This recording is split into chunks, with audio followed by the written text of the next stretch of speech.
The following program is classified M. The Nine Network recommends viewing by mature audiences. It contains some coarse language. Tonight on The Nation, special guest Damien Oliver joins us to give us the latest on the horse flu epidemic. Doc Neeson's Angels perform their classic, Am I Ever Gonna See Your Face Again, live in the studio. Plus, Akmal Saleh and Gary Eck talk us through the week's biggest news stories. All that and much more on The Nation tonight.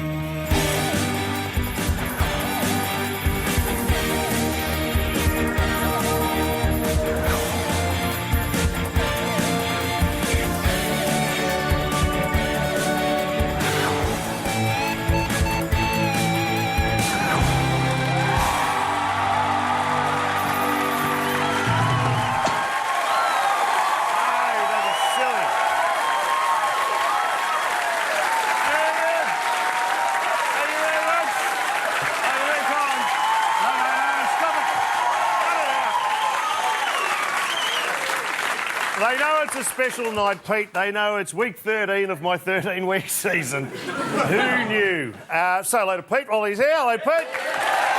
Hi, everybody. Thank you. 13 means nothing to Pete. Big story of the week I must open with is the horse flu.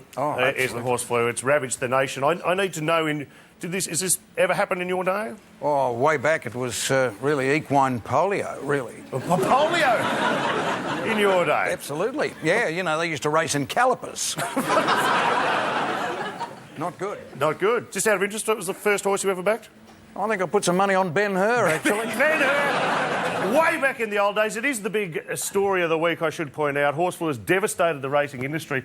Luckily, there is a cure. It's just a bit hard to get the horses to take their pills. So I got them here. It's your cold and flu pills. You got it.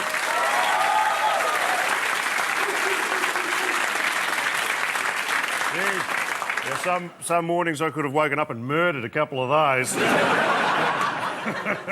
even some for the night races, I know, which is fantastic. It'd be fantastic. I'll share one of those after the show. How big would the nasal spray be? That would have to be about that large. The Spring Carnival obviously has been gutted. I've just got the latest betting markets for the Melbourne Cup. This thing's favourite. Not only has the racing been stopped, all horses have been grounded. This is the fascinating thing. It doesn't matter where they are at any time. They have to be grounded. They're taking it very seriously. In fact, Camilla Parker Bowles had to pull out of the Princess Di Memorial Service.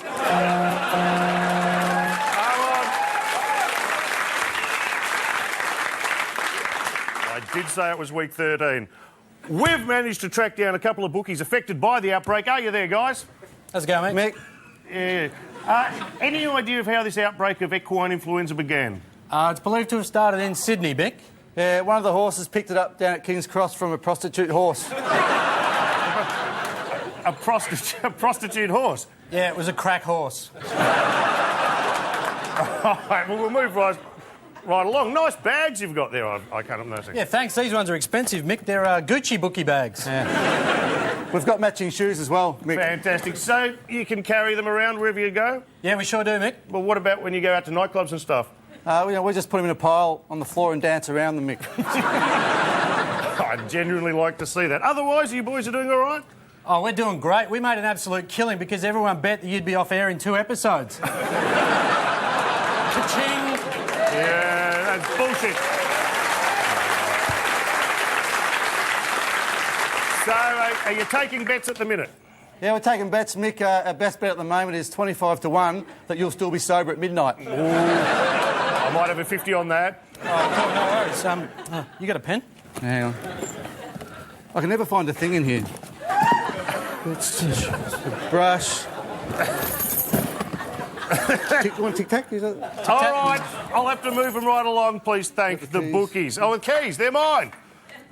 Thanks, fellas. There they go. Good guess.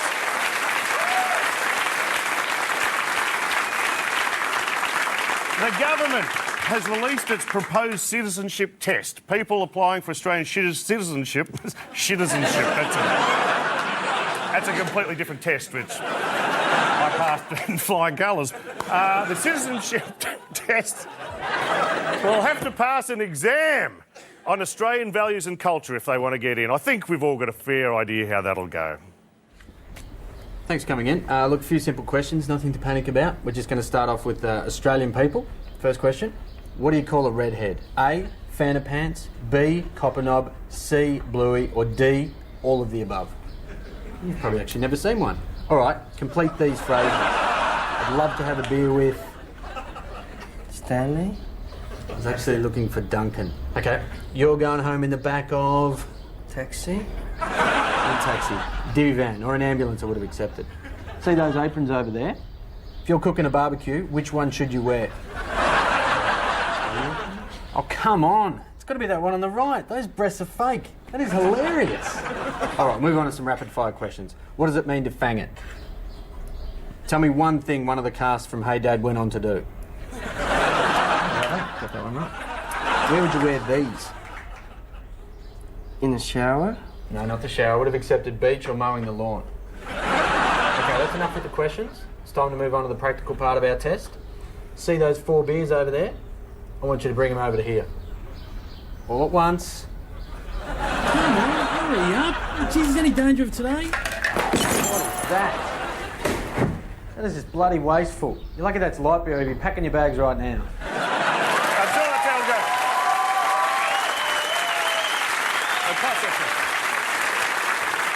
I'm joined now by Gary F. Gary's going to talk us through next week's APEC Summit, which is gearing up in Sydney. How's it going, Gary? Well, say hello to Gary. Yeah, How are you, mate? Well, the big news is that the government has spent $600,000 on a water cannon to use on demonstrators. And Is that right? Yeah, I think we've got a picture The of it latest here. model there, Yeah. is it? Have we got it? Oh, that's an actual... Yeah. It was going to be 612,000, but the president traded in his Nissan Pulsar. Yeah. Knocked 12 grand off the cost. Well, you know, in all honesty, it only cost a few $100s, but because all the world leaders are here, they have to use Evian. It's an Evian water cannon. Yeah. Okay, and apparently, due to restrictions, you can only hose down riders between 6 and 8 on every second day. Yeah. So you should be able to work that out. You know what I'm going to do? I'm actually going to go into the city, right, just before APEC, and I'm going to get like a 200-kilo bag of laundry detergent. I'm just going to pour it all around. So when they turn that on, just whoosh. Because there are no protesters. There'll be no protesters. Well, they don't like to wash. So... You know what I do? Perfect. You know what I'm going to do? I'm going to protest, but I'm going to take all my potted plants so I can get there. Imagine if you had that thing and you could drive it through traffic. Imagine those windscreen washers when they came up to wash your windscreen. Yeah, you know, mate, here's a Goldie and cop this! Need some water? But you know, the other thing about APEC, while we're on the subject, is there's actually no mounted police this year because all the horses actually have the horse flu, which is kind of silly. I would have thought they would have used the horses with the horse flu and just get them to cough on demonstrators. It's too cruel. And now the other thing is George Bush arrives next week. This is big news in Sydney particularly because what's he done? Is he booked out the entire floor of a hotel or what's he done? He has the presidential suite, which is 7 rooms. He's the president. He's the president. 7 rooms. You wouldn't have to book that, would you? You could just rock up. I'm the president. That'd be me. You, out. Yeah, I think John Howard's in the backpackers, but yeah, it's a room that's been specifically designed for Mr. Bush. He's got his own personal library, and I actually got a bit of a sneak tour of the place. And I actually bought some of these are his own collection of books that he's got. There's one that that's a beauty. And this well-worn pages too, I know. Yeah, very worn. He's read that. He loves this one. But this one's actually better, which is... and if you actually have a look... Yes. There he is. Hey! Zing! Pop that Wait. There's more. I went to the bathroom and check this out. Look what he's got on his toilet roll. Just, how slack is that? Just doesn't give a toss, does he? Don't get it anymore. I just don't get it anymore. And the other thing, finally, I finally shouldn't have done this, but I pinched the presidential phone. You live on the edge, Gary. I do. Don't you? Look at this. You live on the edge. And no one was looking. I just grabbed it. Good work. And what he does basically, this is a hotline to the Pentagon, and he rings it up to find out what the advice is. Do you want to have a listen? Sure, yeah, please. Okay. Hello. If you would like to invade a helpless country, press 1. If you would like your pillows fluffed and someone to say, "Who's a naughty boy?" call Kevin Rudd. If you would like to nuke New Zealand, press 3. Or say, "Fish and chips choice I bread." If you would like to eradicate world poverty and implement climate change, press 4. I'm sorry. I did not hear that. I don't understand what you mean. What was that? Sorry. Someone was talking to me. You were saying, "You have selected invade a helpless country." Thank you. There it is. Useless phone. You're done, Gary, ladies and gentlemen. Thank you. Now, take your pops with you. I'm taking it. Take it. Everything you need to know about APEC. Well, it's been revealed that people from Mr Howard's own office have been doctoring the information on the free internet encyclopedia, Wikipedia, as a bit of damage control and to improve his image. We've pulled up the page on the PM. Let's see if it feels like it's been doctored. There is John Winston Howard, 25th Prime Minister of Australia, currently dating Cameron Diaz, voted Who magazine's sexiest man on the planet, has 12-inch penis. Sorry, can we go back? I just want to check out the photo they've used of him. Do you have that there? That's it. No!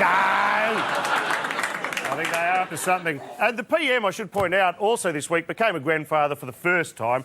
We here at The Nation have been wondering what kind of a granddad he'd be. So we put some footage through the Nation simulator. This is how we think it may look. No! You can't!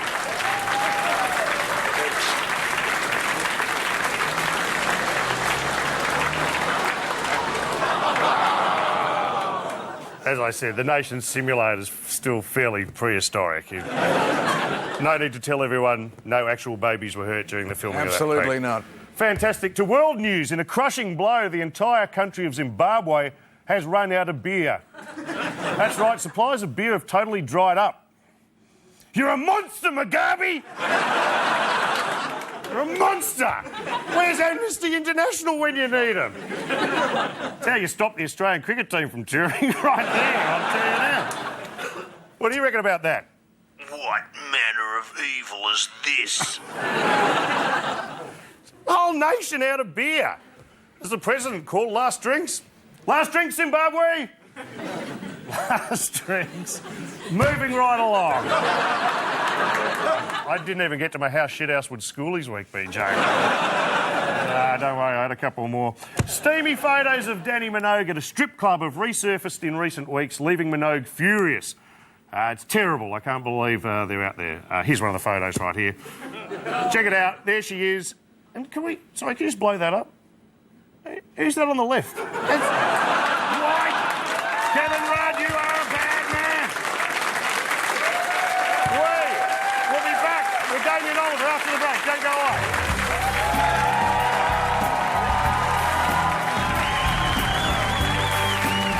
Still to come, Doc Neeson's Angels perform live in the studio. After the break, special guest Damien Oliver talks horse flu. That's next on The Nation.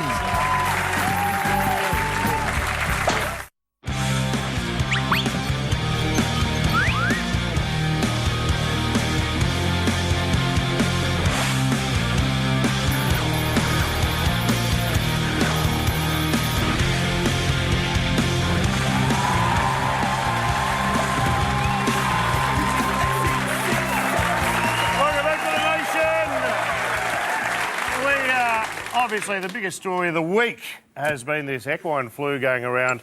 So we want to get to the bottom of it. So we've bumped Tiffany Cherry up the order. Say hello to Tiffany. It is a big story. We can't ignore it. And you're going to get to the bottom of us. You bought some help. I bought some help. But not only help, one and only Damien Oliver, Damien one of Oliver. Australia's greatest doctors. Two-time Melbourne Cup winner.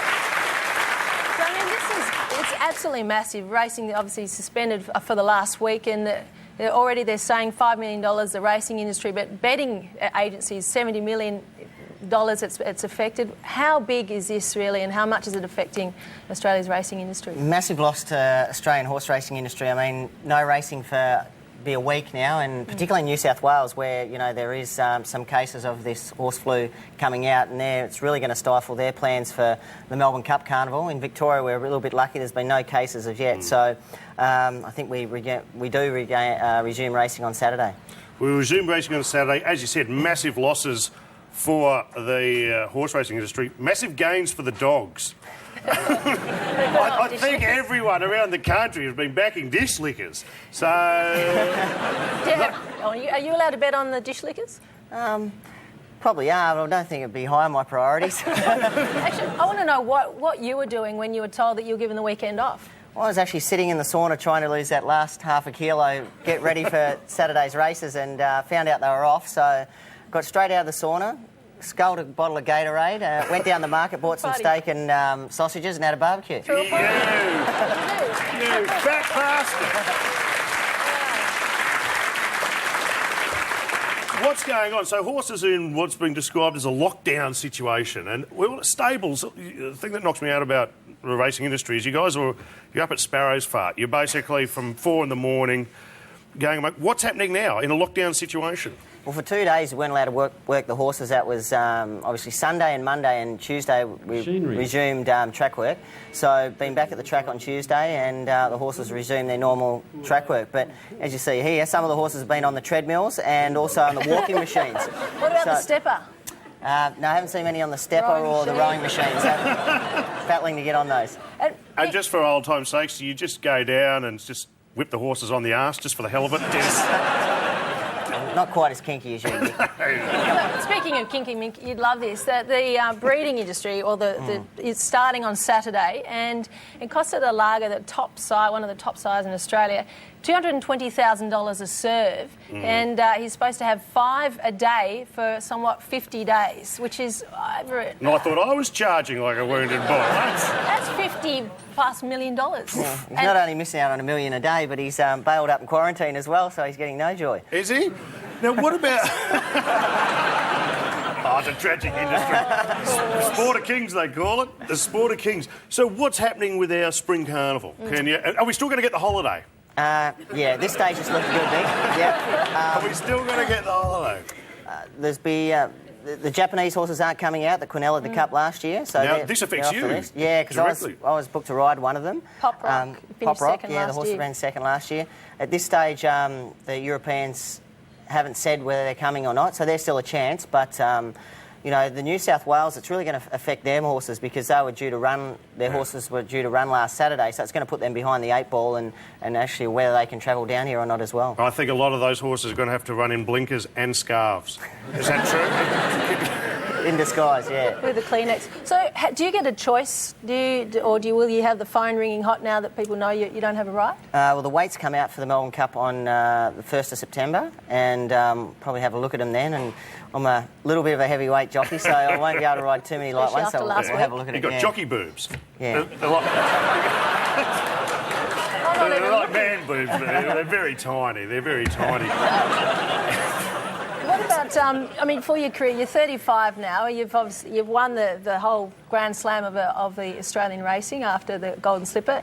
Were you looking at continuing on for another 5 years, or when are you thinking of hanging up the bridle? I haven't thought of hanging up the boots just yet, and I'm still enjoying it, so I'll keep going as long as we do. How'd you go in the UK? You went over there because Lee Friedman took the chockies with Miss Andretti, and you weren't on it. I thought you rode for him. I used to. What's the deal there? I rode another Australian horse, actually. Magnus ran third to her, so it was good. Yeah, the Aussies did really well. Friedman is dead to me.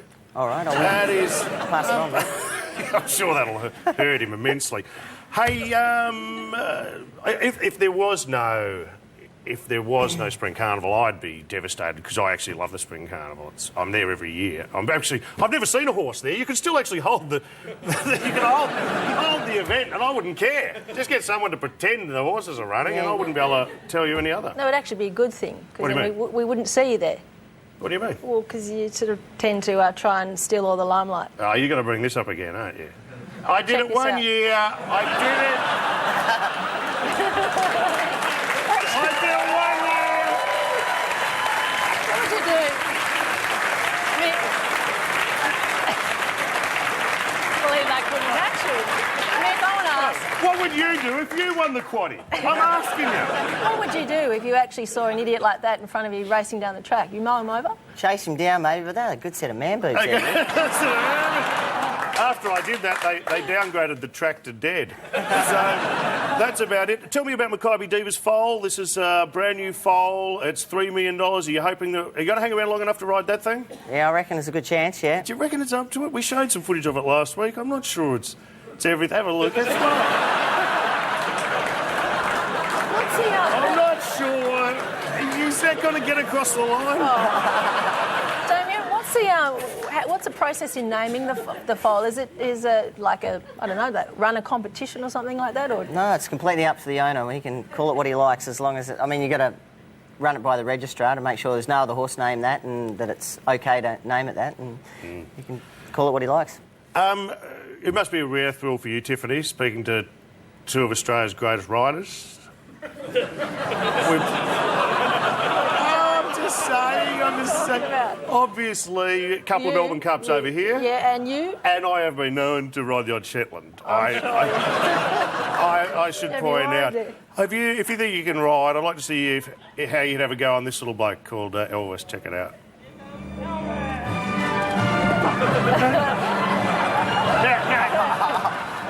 Look, it doesn't look much, but wait till you see the slow-mo and you can really get a sense of my style. Here I go. Look at that. Oh, right in Mickey. I've got a good sit there, haven't I? I've got a good...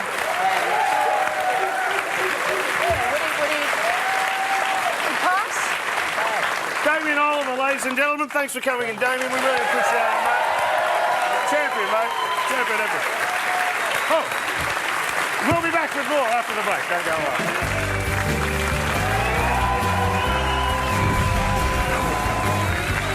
After the break, Akmal Sali gives us his take on the week's big stories. That's coming up next on The Nation.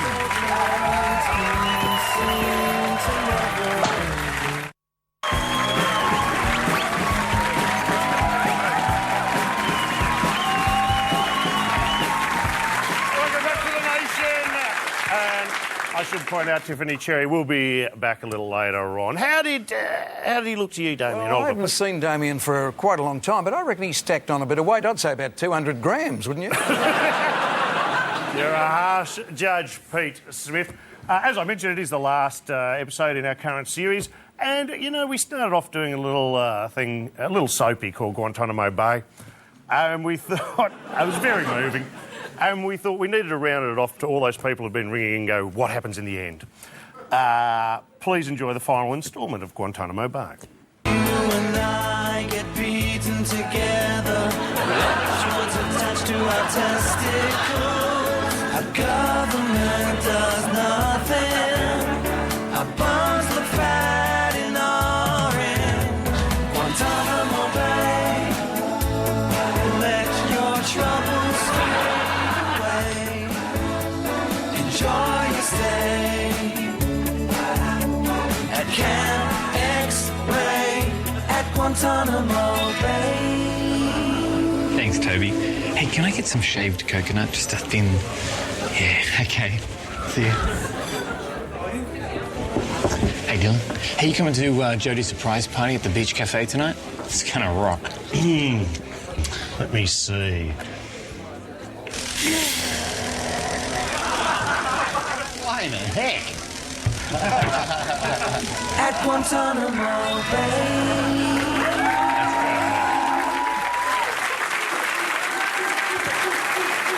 They electrocuted my testicles.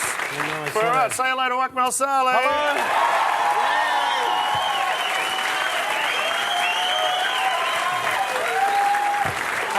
Thanks for popping by. We missed you. You were sick a couple of weeks ago. You were supposed to join us. And I had the flu. I'm not connected with the horse flu. No. Although some people have suggested that was something that happened a long time ago. And I'm not involved. But by the way, I was actually, when I heard about the horse flu, my thoughts immediately went to Brian. I hope, is Brian okay? Brian is. I have a share in Brian. Mick Malloy has a racehorse and he called it Brian. That's hilarious. I should buy a horse and call it Trevor and we should just race each other. Match races. Yeah. It doesn't have the flu. Brian, he does have gout.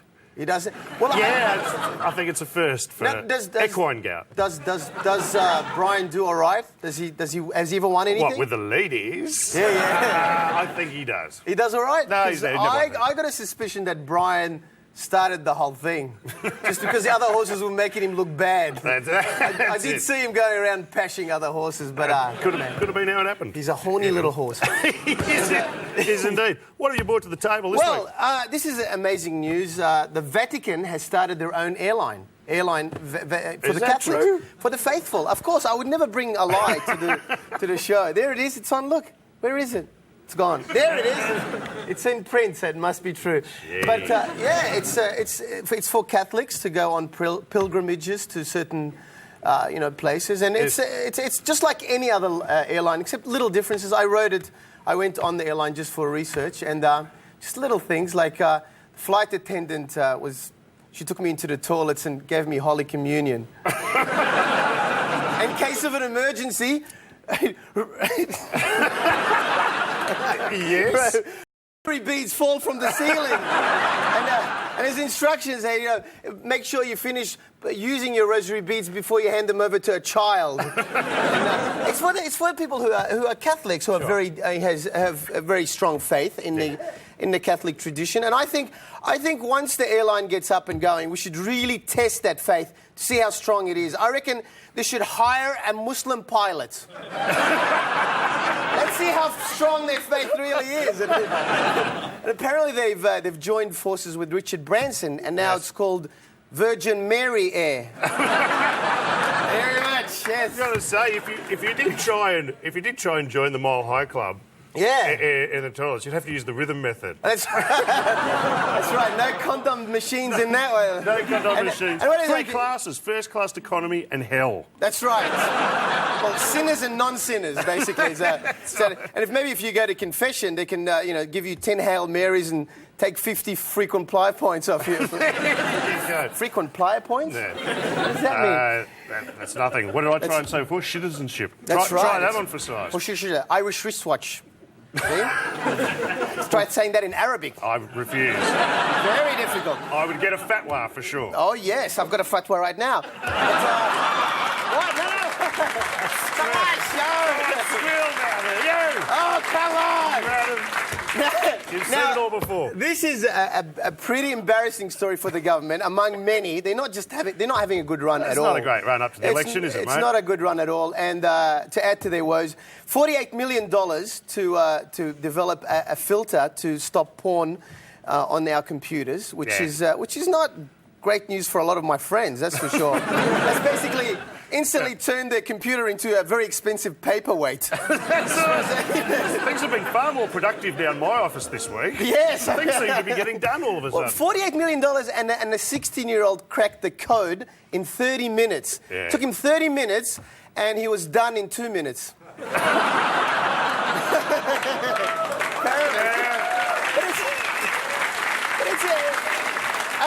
Sometimes you do find pornography on the net when you're totally innocent. It always happens to me, and I swear for example, Mick, you may find this hard to believe. Absolutely, totally innocent. I'm looking. Me and the wife were going on a holiday to Germany and wanted to stay on a farm.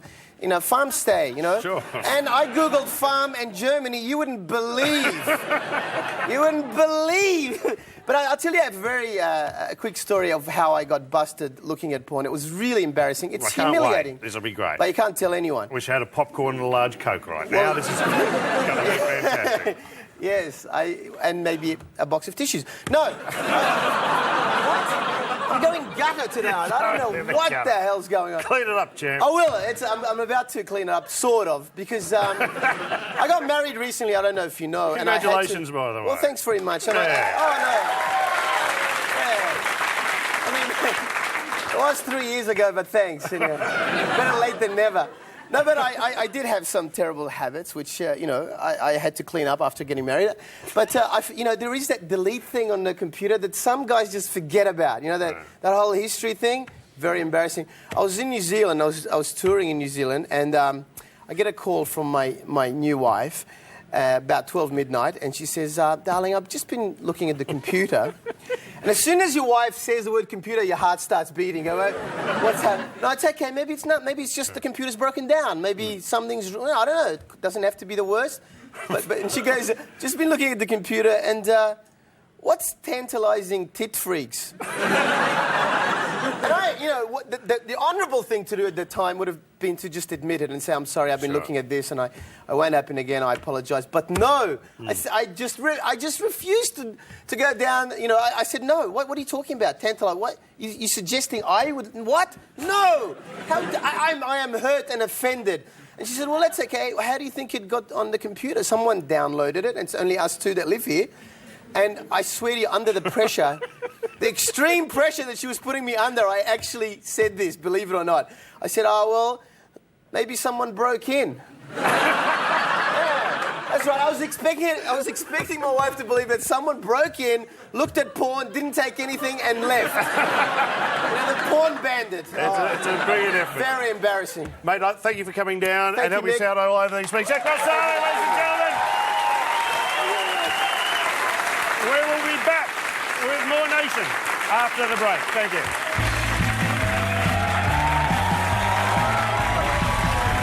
After the break, Tiffany Cherry joins us with another sporting drug scandal. That's up next on The Nation.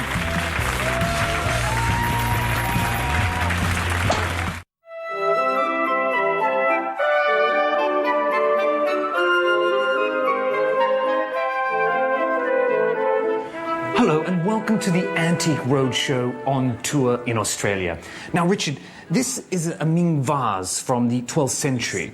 The detail is absolutely wonderful. You must be very proud to have something in such marvellous condition. Well, yes, it has survived several wars. Mm-hmm. The only problem is there's a tiny crack just here. Can you see that? No. Yeah, it's quite obvious. No, I can't see it at all. It's quite obvious, right there. Really? No, I can't see it at all. Well, maybe this will make it easier. Yes, I see it now. It's much bigger than I thought. So, how much is it worth? Well, had it been in pristine condition, maybe £8-9 million. That is a lot. And now? Nothing, zero, zip. That's a shame. I was going to set up several hospitals with the money. Yes, after the break, I'm going to take a look at some rare Russian stamps that unfortunately have been slightly water damaged.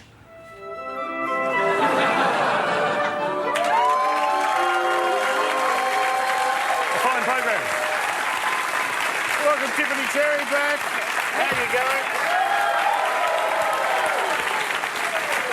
Obviously, there's stuff in the world of sport we didn't get to earlier with the flu. Is there anything else we need to know? Well, with the flu, as I said, we know that with betting agencies, they've lost a lot of money. Sportsbet 60 million, Tabcorp 70, shares have dropped. But people are betting on the Dogs, as you said, the NRL, the AFL, and also athletics with the World Athletics Championships in Osaka in Japan. Jana Rawlinson, formerly Pittman, only 10 months after giving birth to her first child, looks to be the goods for the final of the women's 400 She's in the final? Fastest qualifier tomorrow night. No, I understand she's over there and her baby's at home. Yes. Well, that's not very good, is it? I mean, it's great she's representing her country, but surely she could jump the hurdles with the baby on one arm, like maybe on a tit. She'd have a couple of black eyes if she did that. Come on, that'd be worthy of some kind of medal. No, yes, I'm sure. Big Craig Mottram as well, Steve Hooker. Mottram, what's going on with him? Are they trying to rough him up or something, aren't they? Well, Kenanisa Vakili, yes, he sort of had a bit of a slanging match, but just what Buster wanted, so he'll be looking good for the 5,000 metres heats tomorrow night, so that'll be a good one to watch. But also good news for soccer fans in Australia, with the Argentinian team said to be bringing out $1 billion team for their friendly in September at the MCG on September the 11th. So, and mixed news for ex-Socceroos Stan Lazaridis. He found out his fate yesterday for taking a banned substance. The Perth Glory star claims he was using the drug finasteride, known as a masking agent, to treat his hair loss problem, and will serve a 1-year ban from playing and training, which will end on November the 27th this year. We're lucky enough to track him down because he's hard to find. Stan, thanks for joining us. There he is.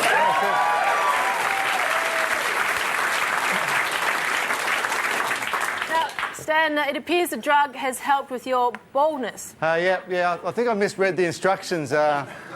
Instead of taking 1 pill every 24 hours, I've been taking 24 pills every 1 hour. Apparently my hair is now visible from the moon. How'd you go giving the urine sample? Well, I'm so hairy downstairs now that it took me 3 hours to find it. Had to call a search party, Mick. Right, it's gone again. Has it ever got out of control down there? Yeah, there was one really hot day where I had such thick growth that the fire brigade declared a total fire ban in my underpants. I did a bit of back burning, danger averted. Now, Stan, what about your soccer? Has that been affected? Yeah, I'm constantly letting the team down, Tiff. My hair's always offside. I was also red carded for giving someone nits. Nits, you say? Yes, nits, Mick, they're everywhere. They've built a housing estate in there, Mick. It's a bloody Caroline Springs for nits. I think we might have to leave it there. And when the nits go on holidays, Mick, they fly down to you-know-where. It's the Gold Coast for nits down there, Mick. It's school each week on my testicles.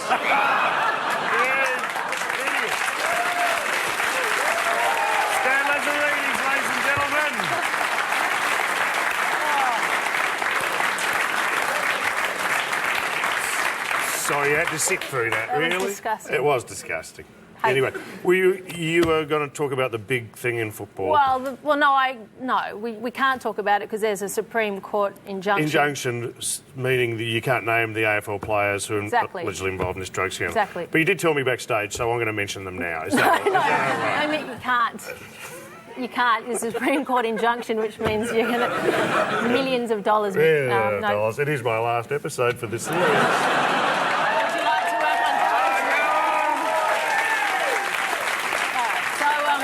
Tommy Hafey is on the lap saying Sue Chong. There, I've said it. Yeah, good old Tommy's doing I was just saying, it's with footballers, now more than ever, they're in trouble every week. Well, they are, sort of. Well, there's only a few. They're either at nightclubs with gangsters or they're, being charged with alleged drug use. And they don't handle themselves very well at the press conferences, do they? Well, they need to improve probably a little bit. They probably do, and I think we should send them along to see these people here. Do you mind? OK, let's have a look.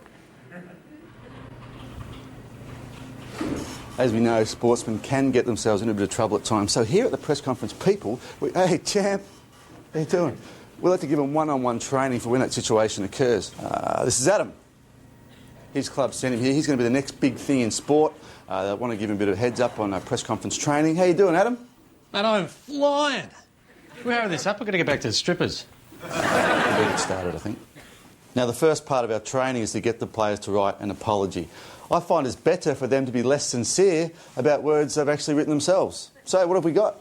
I am extremely sorry for getting caught.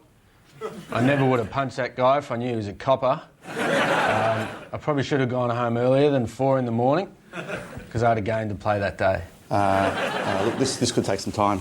What we like to do is replicate a press conference situation to see how their training is coming along. A full-blown simulation, if you will. Stop, mate. What? You can't be wearing footy shorts into a press conference. Or boots, for that matter. Or have a beer. Let's go again. What happens if they never need to use these skills? What? Hey, not use these skills. They're sportsmen. It's only a matter of time. No, hand the beer over, dude.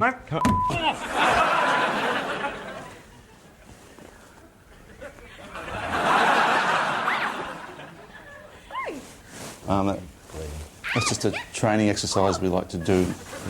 You're not still. Can we? There it is. It's informative. Generally, Mick, sports people are fine citizens. And they are. Just before they are a great bunch. They are a great bunch. Just before I go, former AFL star Sav Rocker finds out this week whether he makes a cut as a punter for the Philadelphia Eagles. So we wish him all the very best of luck. Even if he did play for Collingwood. Even if he did, and the Kangaroos. Thank you, Tiffany Cherry. We'll be back with the Angels after this. Don't go away.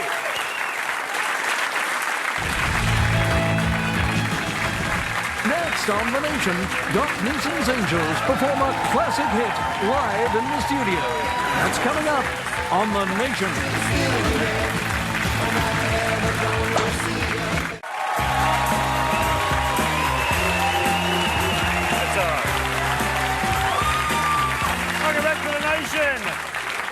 performing a song I first heard live. I think it was at the Canadian Bay Yacht Club many years ago. I think I was passing a girl named Diana Fisher on Williams Road Beach. You'd remember it. It was one of the great gigs with Am I Ever Gonna See Your Face Again from the album The Acoustic Sessions. Please welcome Doc Neeson's Angels.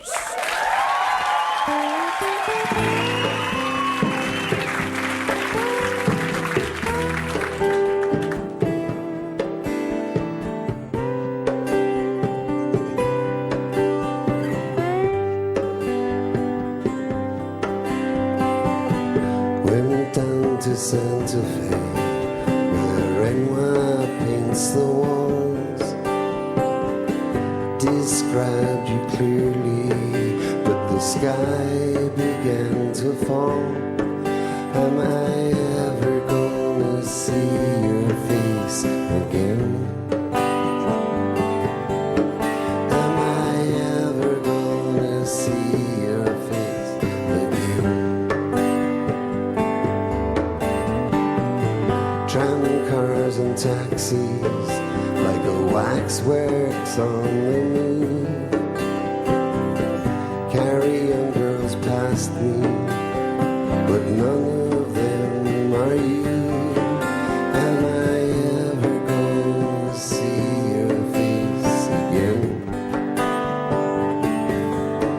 Am I ever gonna see your face again? Without you near me, I got no place to go. Wait at the bar, maybe you might show. Am I ever gonna see your face again? Am I ever gonna see your face again? I got to stop these tears, it's falling from my eye. Go walk out in the rain, so no one sees me cry. Am I ever gonna see your face again?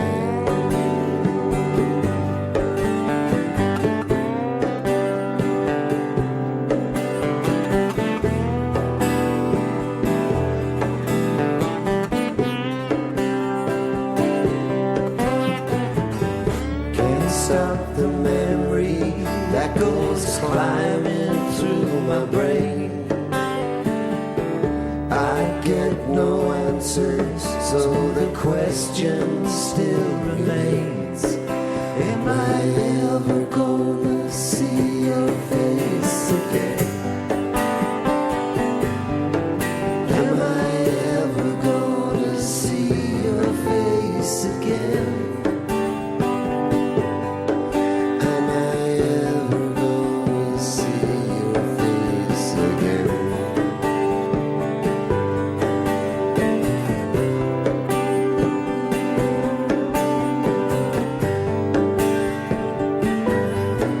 I wanna see your face.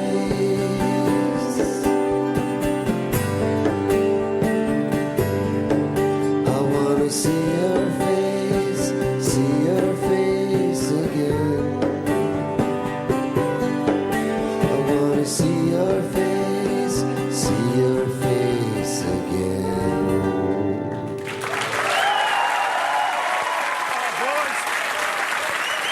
Oh, Phil Floyd. How do you, Doc? Thank you. That's Vic. Come on, mate. How's that? The angels. Beautiful. Congratulations, mate. Well done.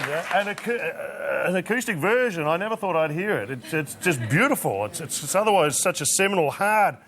I suppose it makes it harder to do the no way, get fucked, fuck off. We said it. Bit, doesn't it? We've never said that. It kind of doesn't chill. Mate, it was fantastic to have you boys on. You're a fantastic part of this great Australian business. Doc Neeson's Angels are performing in the Countdown Spectacular, which is touring the country as we speak. Dates and venues on your screens. Thank the boys again. We'll be back to beat this baby home.